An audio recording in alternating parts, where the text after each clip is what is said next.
Nos han convocado para tratar un tema que nosotros le damos especial atención desde el órgano de control de la magistratura, que es referido a la ética en la administración de justicia, y queremos empezar esta exposición haciéndonos una pregunta que creo que al final de esta disertación podrá hacer posible que cada uno de nosotros pueda sacar sus propias conclusiones.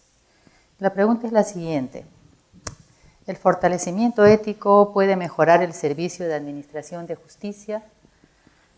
Nosotros pensamos que para realizar la actividad jurisdiccional es solamente necesario, conveniente, dominar perfectamente los conocimientos del derecho. Eso únicamente permite ser un buen juez, un buen fiscal, un buen magistrado en el sistema de administración de justicia. ¿La ética tendrá alguna importancia? ¿Serán solo buenos propósitos, palabras sueltas que no se enraizan en el actuar humano? Decimos que luego de esta meditación que vamos a hacer con ustedes, al final cada uno de nosotros podrá sacar sus propias conclusiones. Muy bien, creo que hay que recordar algunos conceptos con relación a lo del enfoque ético que damos a lo que son este actuar correcto, probo. Y como sabemos, la ética es una parte de la filosofía que estudia las razones, justificaciones de ese actuar humano que intenta guiarlo por el camino de lo que es lo aceptable, lo válido, lo correcto, ese obrar bien. Fundamenta a base de principios lo que es bueno, lo que no lo es, y en realidad hace que la persona se comporte de una manera o de otra. La ética siempre es el aspecto teórico, a diferencia de la moral, que viene a ser la aplicación práctica de la ética. Por eso es que hay estudiosos que dicen que la ética se interesa en determinar el porqué de una actuación humana determinada. ¿Cuál debe ser el fundamento? En cambio, la moral se preocupa de cómo debe actuar en una situación concreta la persona. La ética es teórica, la práctica es una aplicación. Fíjense que es importante tener en cuenta la idoneidad moral. ¿Cuándo nos estamos refiriendo nosotros a este tipo de actuación de las personas? Cuando efectivamente éstas se desenvuelven teniendo en cuenta las virtudes, las conductas excelsas. Nosotros tenemos que tener en cuenta siempre que tiene que haber en esa actuación, sobre todo de quienes están en el sistema de administración de justicia, un comportamiento moral. La moral que se basa en las costumbres de una determinada época aceptadas por una sociedad determinada. Esto va cambiando.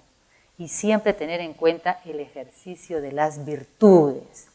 Eso que nos confiere actuar no solamente en forma correcta, sino de manera excelsa.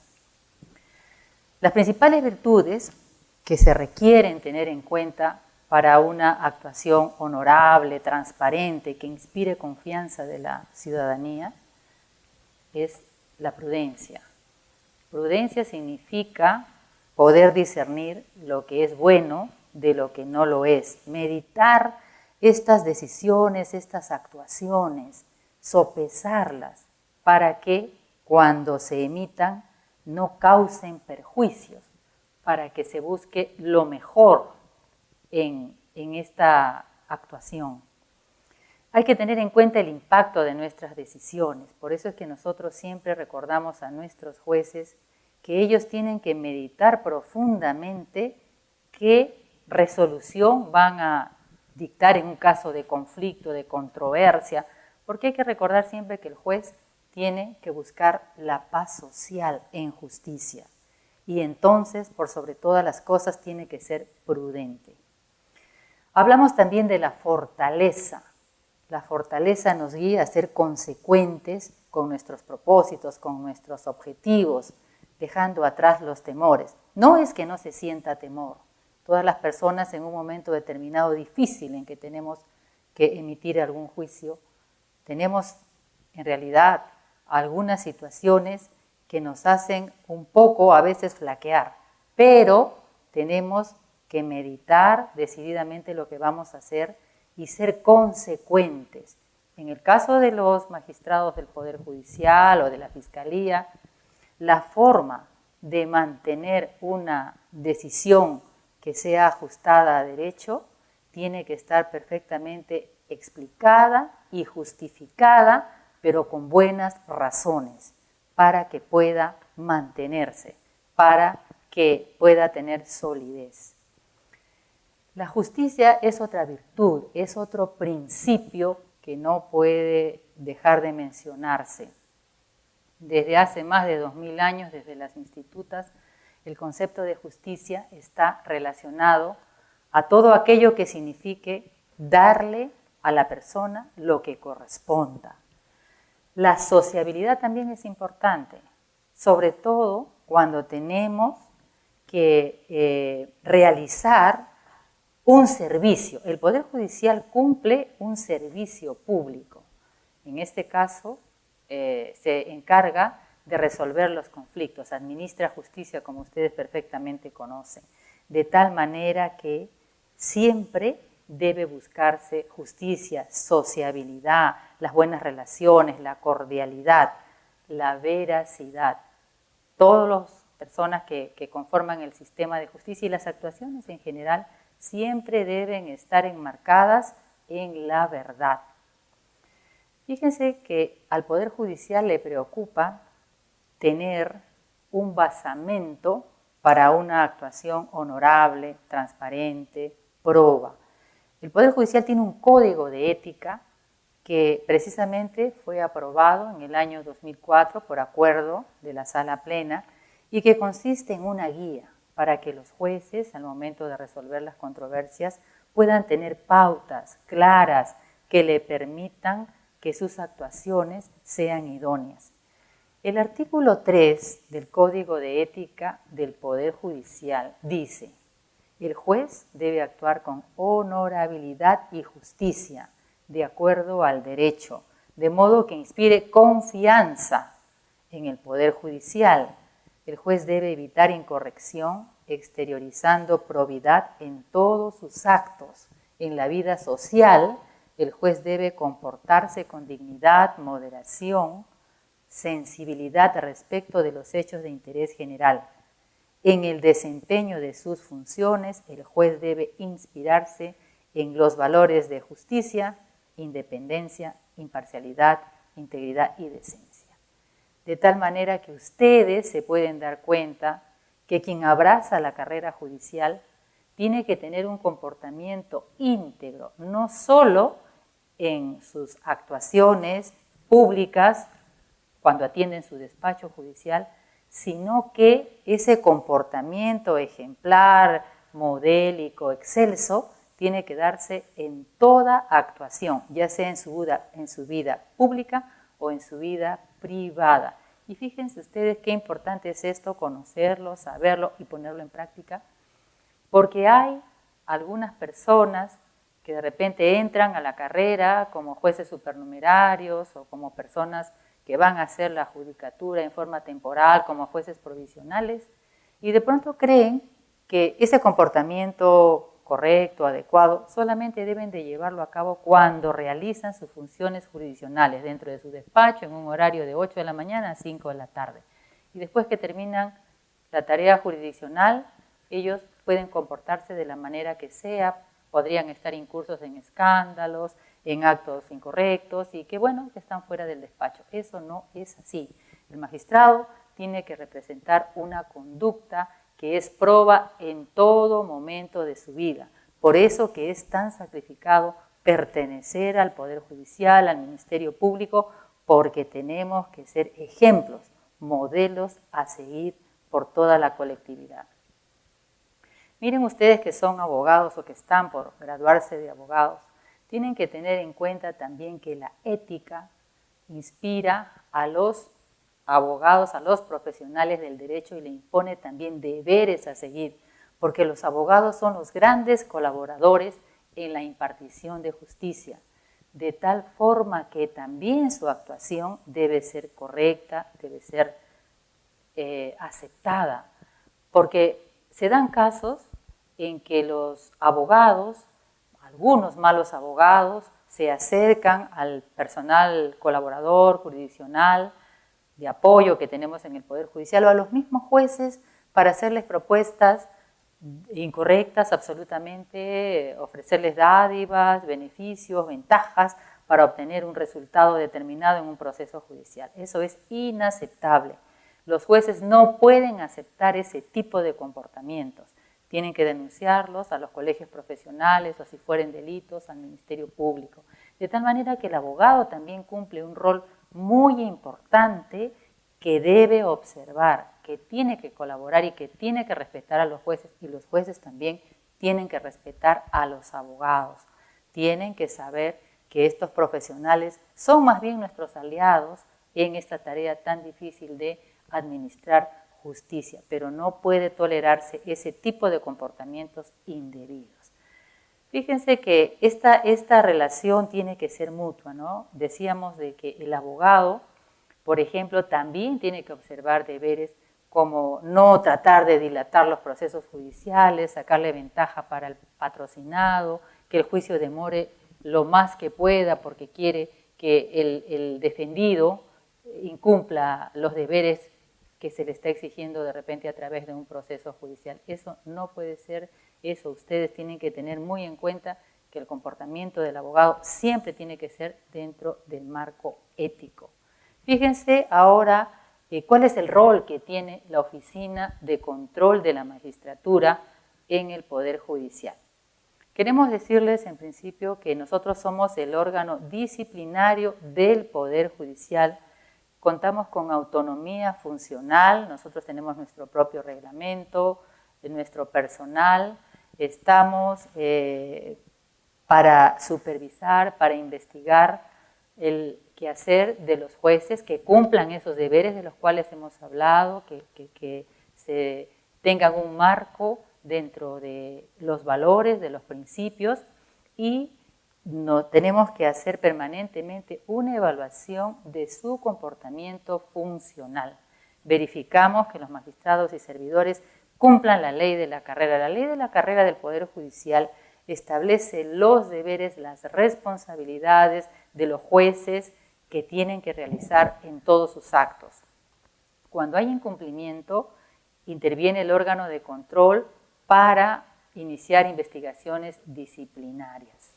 La competencia que tenemos nosotros en el Poder Judicial es, en cuanto a la materia, realizar investigaciones administrativo-disciplinarias. Nosotros no resolvemos casos judiciales, sino evaluamos el comportamiento de los jueces y de los auxiliares. Nuestra competencia de la Oficina de Control de la Magistratura es a nivel nacional. Nosotros podemos intervenir en todos los distritos judiciales, que como saben ustedes, son 33 distritos judiciales en que se compone el Poder Judicial. Nuestra competencia en cuanto a los sujetos es únicamente investigar a los jueces y a los auxiliares del Poder Judicial.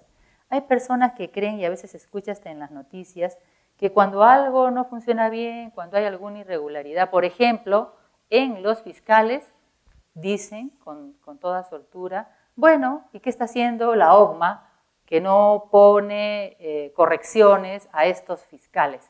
La OGMA no tiene atribuciones para investigar a fiscales, ni a procuradores, ni a los policías.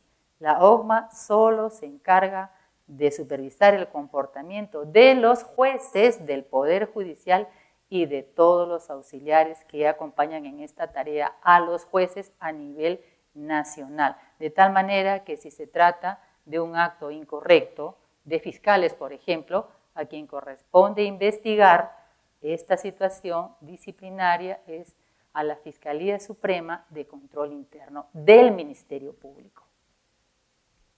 ¿Cuál es el objetivo general que tiene la Oficina de Control de la Magistratura? ¿Qué buscamos? El objetivo fundamental de nosotros es combatir la corrupción eficiente y eficazmente. A veces se dice un poco con ligereza de que en el Poder Judicial todo es corrupción. La gente repite, se hacen encuestas, se le pregunta qué opina usted de la actuación de los magistrados, del Poder Judicial, y la gente dice, porque no distingue que a veces se trata de actuaciones del Ministerio Público, de actuaciones de los procuradores, a veces hasta del Tribunal Constitucional, y la gente dice simplemente, los jueces del Poder Judicial son corruptos, no confiamos en ellos, el nivel de confianza es solamente de un 14 o 15%. El resto comenta de que no, de que todo va mal en el Poder Judicial y que hay demasiada corrupción. Empecemos a distinguir. Cuando hablamos del Poder Judicial, estamos hablando solo de jueces y de auxiliares, y en el caso de los jueces son aquellas personas que resuelven conflictos. Se interpone una demanda, por ejemplo, en materia civil, laboral, de familia, hay una controversia, las partes no están de acuerdo. ¿Quién tiene que resolver? A la culminación del proceso, el juez. Y hay diferentes instancias, como ustedes conocen, ¿no? Pero, por ejemplo, si se produce un hecho absolutamente que contraviene las leyes penales y se hace la denuncia, quien es el titular de la acción penal no es el Poder Judicial, es la Fiscalía. Entonces, ¿qué pasa si el fiscal de repente no formula la denuncia y no ejercita la acción penal y no se la deriva al Poder Judicial? Quedó a nivel de Fiscalía. ¿Qué dicen las personas en general? El Poder Judicial no funciona. No funciona porque esta denuncia nunca prosperó. Pero allí, si se dan cuenta ustedes que son personas que ya culminaron sus estudios de Derecho, no le corresponde intervenir al Poder Judicial. Y si hay actuaciones irregulares, la responsabilidad es del Ministerio Público. Veamos ahora cuáles son los objetivos específicos que tiene la Oficina de Control. Nosotros buscamos afianzar, reforzar el comportamiento ético de este que hemos hablado, de ese comportamiento en realidad de excelencia, de observar estas virtudes, de ejercitarlas, de hacerlas una realidad, y por eso es que la Oficina de Control se preocupa de este aspecto. ¿Cómo? Ya lo diremos en unos momentos. También buscamos prevenir los actos de corrupción, que no se dé este mal que tanto daño le hace a nuestra patria y a todo el mundo en general. Buscamos elevar ese nivel de confianza ciudadana, actuando con limpieza, con honorabilidad. ¿Cuál es nuestro plan de gestión en la Oficina de Control de la Magistratura para este periodo, 2016-2018? Combatir la corrupción, ya lo hemos dicho, y tenemos un plan que se enmarca en instrumentos internacionales. La Organización de los Estados Unidos también tiene un plan. Nosotros nos hemos adecuado a hacer un trabajo coordinado entre las entidades del Estado que hacemos este trabajo de supervisión, de verificación del comportamiento de nuestros jueces. También tenemos una legislación nacional. La Oficina de Control de la Magistratura tiene un marco legal que es el texto único ordenado de la Ley Orgánica del Poder Judicial, la Ley de la Carrera, nuestros reglamentos. ¿Y qué funciones realizamos nosotros? Porque nosotros tenemos objetivos, ¿no es cierto? Pero esos objetivos tienen que tener un camino. ¿Cómo llego a esos objetivos? ¿Cómo vamos a combatir la corrupción? Solamente diciendo que queremos atacarla, que ya no más corrupción. Sí, pero ¿cómo lo hacemos? Nosotros nos hemos propuesto acciones concretas que ustedes la van a visualizar dentro de unos momentos y tenemos funciones preventivas sobre todo. Buscamos anticiparnos, buscamos evitar estos comportamientos erróneos, equívocos, que se llaman disfuncionales.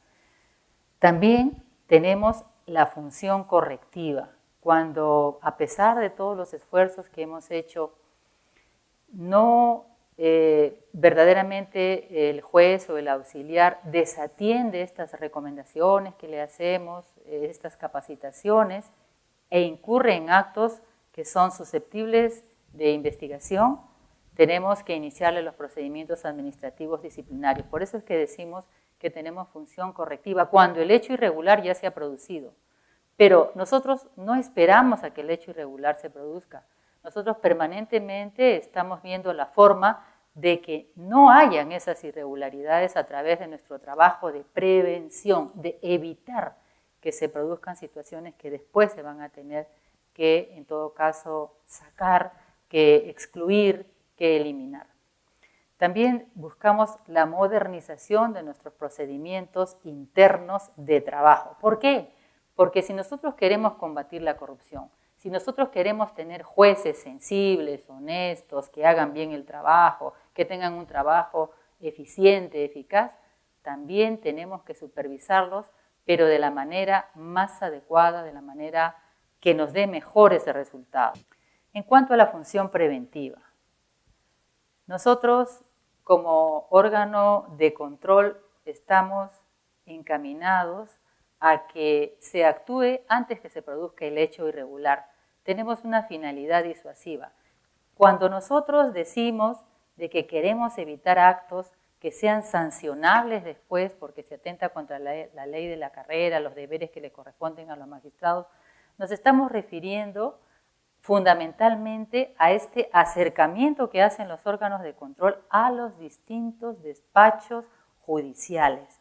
Nosotros hacemos visitas, vamos los jueces, contralores, a evaluar cómo es el desempeño de nuestros jueces, de los auxiliares, si efectivamente están atendiendo las audiencias, los escritos, si efectivamente están haciendo un trabajo que es el que se le ha asignado de acuerdo al ordenamiento jurídico. O sea, nosotros podemos verificar el día que vamos a un despacho judicial a través de las visitas que tenemos, si el juez efectivamente ha programado sus audiencias, si las ha comenzado a tiempo, si los escritos los han proveído, si está atendiendo en el despacho en que efectivamente programa la atención del abogado o de las partes con el juez, de tal manera que eso vamos a verificar. En la medida que nos acercamos, que nosotros en nuestras visitas que llevamos a cabo, instalamos unas mesas de atención para que la ciudadanía en general se acerque a los jueces contralores y nos digan qué deficiencias están encontrando en los despachos, qué está saliendo mal en su proceso judicial. El afianzamiento del comportamiento ético y el buen desempeño funcional. A nosotros sobremanera nos interesa reforzar modelos de conducta positivos. Los jueces a veces dicen, porque tenemos magistrados a nivel nacional que también hacen el trabajo en forma idónea, en forma satisfactoria. Y estos señores y señoras nos dicen, pero bueno, todo es crítica al Poder Judicial. Si ustedes leen los diarios, van a encontrar, cuando se refieren al Poder Judicial, noticias siempre negativas. El juez tal no atendió, el juez tal ha resuelto mal, ¿por qué ha puesto tantos años de una pena privativa de la libertad? ¿Por qué ha cambiado la orden de prisión preventiva por comparecencia? No puede ser, ese juez es un vendido, que seguramente haya habido dinero. Esas son las noticias que siempre los medios repiten para referirse a que el Poder Judicial no está haciendo un buen trabajo, que las cosas son malas. Sin embargo, hay muchos magistrados y magistradas en el Poder Judicial que sí hacen las cosas bien y en verdad no hay mayor difusión. Recientemente estamos viendo que se habla de que hay un premio para las buenas prácticas, me parece que el Consejo de la Magistratura lo ha llevado a cabo este año. Nosotros en el Poder Judicial, con el órgano de control disciplinario, hemos por cuarto año consecutivo, desde el año 2013, venimos reconociendo el buen actuar de los magistrados, que sí los tenemos, que hay gente dedicada, esforzada, diligente, proba, que hace bien las cosas, que tiene ideas innovadoras, que busca los cambios, y los premiamos en ceremonias públicas, en nuestro aniversario, les hacemos un reconocimiento y efectivamente también damos a conocer. Y esa es una satisfacción espiritual para quien intenta y busca hacer las cosas bien. Nuestros jueces así lo han entendido. Acá hay una foto de una premiación que hicimos en el año pasado, en el año 2016, pero nosotros sí entendemos que hay que reforzar comportamientos positivos, la proactividad, el trabajo, la innovación, y lo hacemos en ceremonia pública. Otro tema que para nosotros es bien importante es el de la capacitación. Nosotros entendemos que sí, que es importante que el juez permanentemente se actualice en temas de derecho. Me parece que el día de hoy ustedes han recibido una disertación con motivo de los precedentes de la Corte Suprema. Los jueces en verdad tenemos todos que estar actualizados permanentemente por las diferentes tendencias, posiciones, actualizaciones que tiene el derecho. Y como profesionales que somos, tenemos que estar siempre con todos los avances que se dan en nuestro campo. De tal manera que si tenemos que resolver los conflictos, tenemos que estar debidamente capacitados.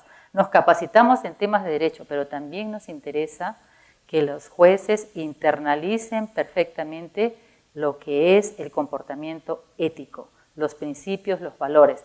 Además, nosotros capacitamos a nuestros magistrados en temas de sensibilización.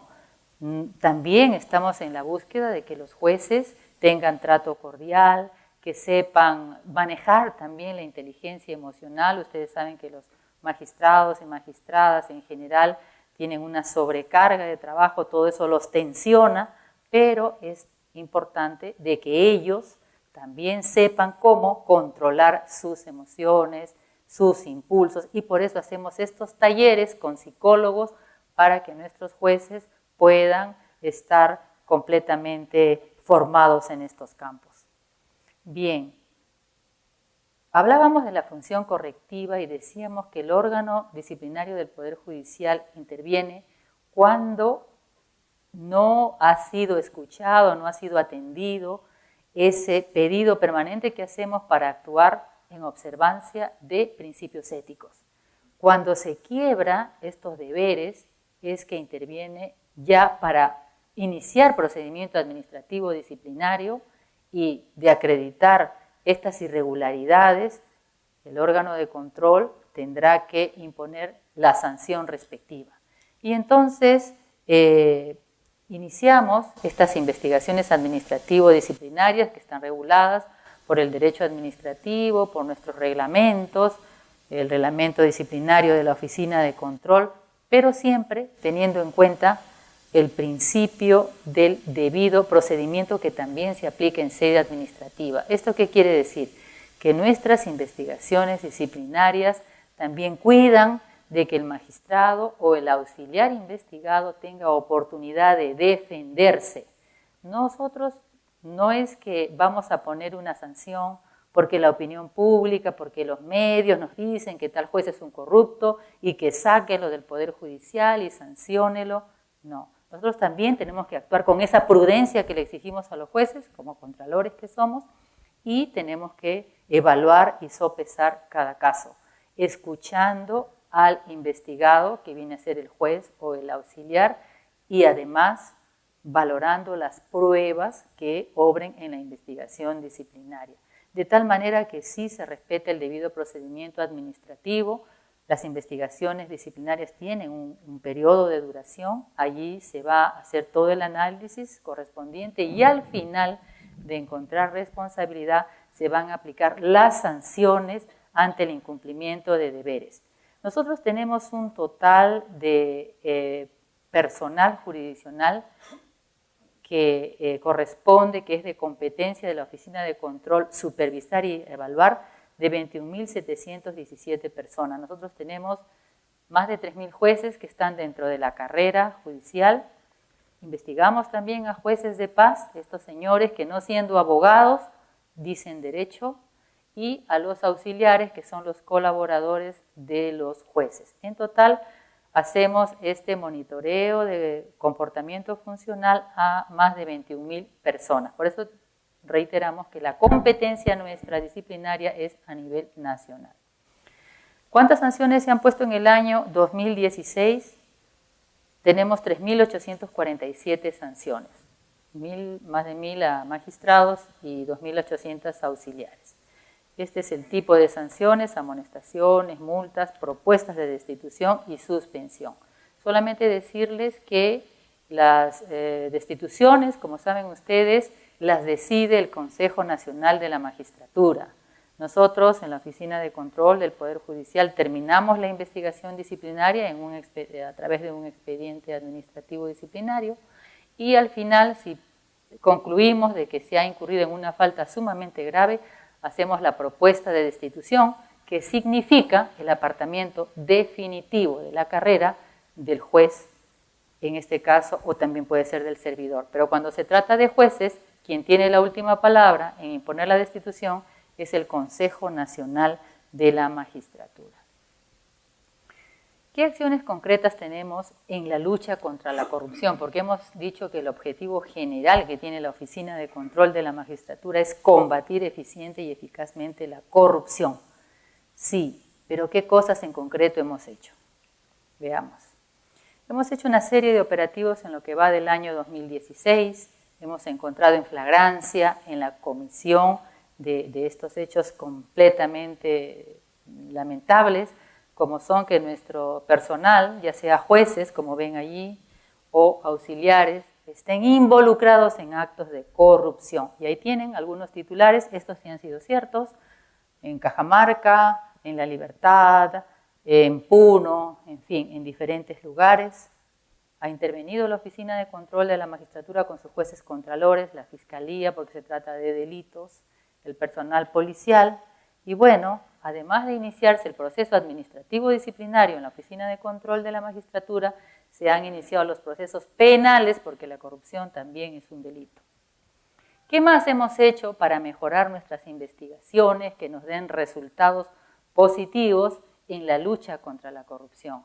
En nuestras investigaciones disciplinarias, porque detectada una situación, ya no de flagrancia, como estos operativos que vieron hace un momento, sino cuando hay denuncias, cuando las personas nos dicen que algún juez o algún mal servidor está involucrado en este tipo de actos de corrupción, tenemos que iniciar nosotros investigaciones disciplinarias, pero para llegar a buen puerto, para tener un resultado positivo, porque como saben ustedes también, cuando hay estas situaciones de corrupción, no siempre hay los medios probatorios directos, porque las personas dicen, ¿no?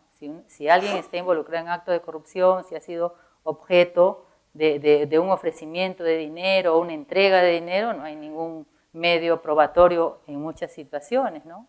Entonces, nosotros tenemos una potestad que nos otorga la ley de la carrera de solicitar judicialmente el levantamiento del secreto bancario y de las comunicaciones.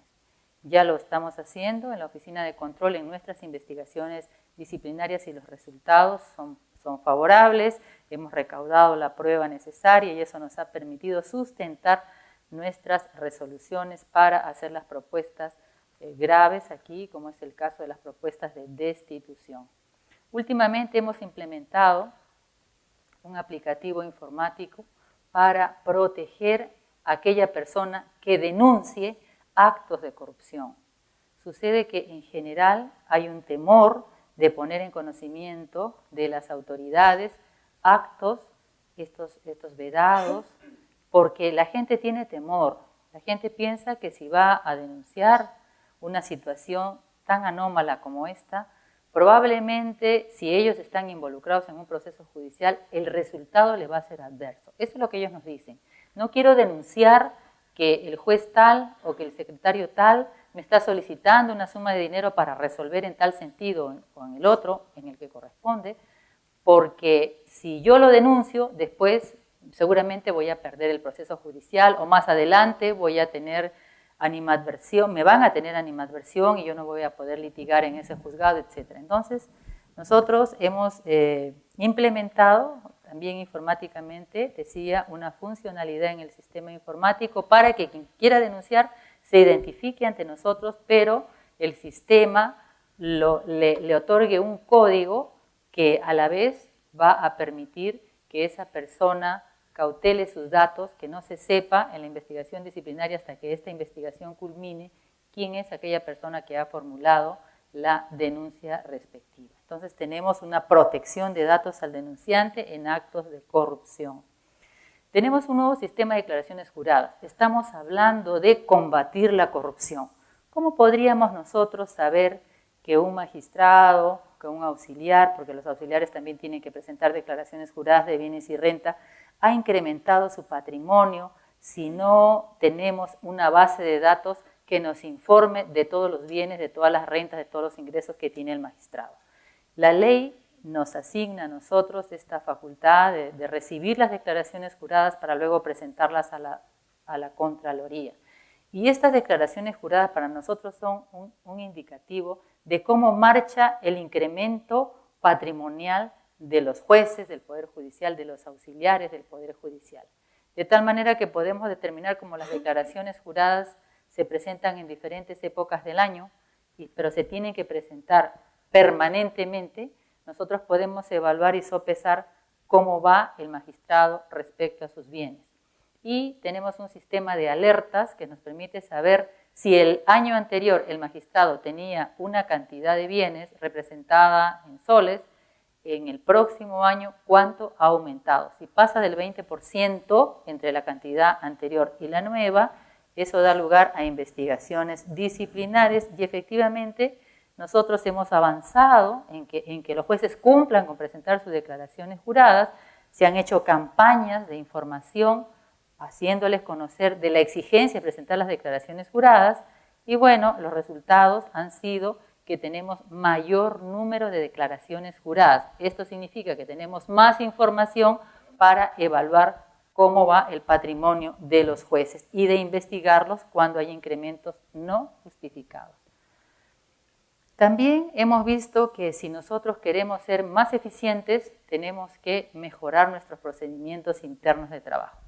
Cuando nosotros ingresamos a la Oficina de Control en el año 2013, advertimos que la manera de trabajar había quedado desfasada ya en el tiempo. Ahora, con la ayuda de la tecnología, estamos reduciendo tiempos, nosotros tenemos una serie de funcionalidades que han mejorado nuestro trabajo. Nosotros, para citar nomás unos cuantos ejemplos, tenemos ahora un sistema automatizado, nos comunicamos entre nosotros sin papel, cero papel, todo por sistema. Tenemos un registro de documentos reservados. ¿Eso qué quiere decir?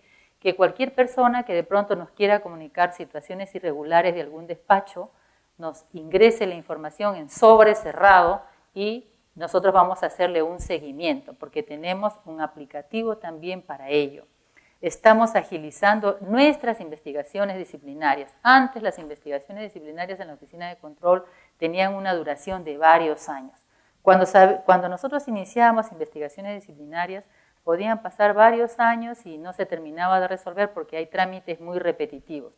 Nosotros hemos hecho que se tengan casillas electrónicas a través del internet, estamos avanzando en eso, hemos agilizado procedimientos, estamos acercándonos a la comunidad a través de ferias, estamos con campañas informativas en diferentes puntos de la ciudad cuando hacemos nuestras visitas, a través de los medios de comunicación también damos a conocer qué actividades realiza la Oficina de Control, pedimos a la población que se acerquen, que denuncien, que nos hagan saber cómo va el desarrollo de la actividad que realizan nuestros jueces. También hemos hecho campañas en los centros penitenciarios. ¿Por qué?